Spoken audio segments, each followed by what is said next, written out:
भगवान रामंकर रामनवमी उत्सव सारा विश्व रे पालन करा जाउछि एवं विशेष करी ए वर्ष आम पई सबुठु नियारा जे प्रभु रामंकर अयोध्या रे प्राण प्रतिष्ठा हिछि एवं सेथि पई भारत वर्षर प्रत्येक कोण रे भगवान रामंकर भक्त माने विभिन्न वे रे भगवान को प्रार्थना करछंती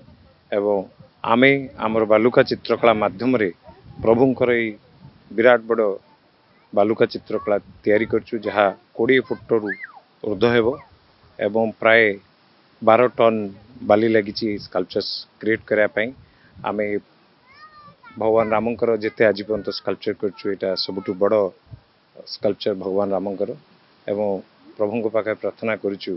जे समस्त को प्रभु आशीर्वाद करंतु एवं सारा विश्व रे शांति बजाय रहो एवं सारा देशवासी मध्य ये भी निवेदन करी जे वर्तमान सबुठु बड़ पर्व आमर चली जोटा कि गणपर्व एवं गणतंत्र चली एवं से प्रभु प्रार्थना करछु सुरुखुर रे हेउ।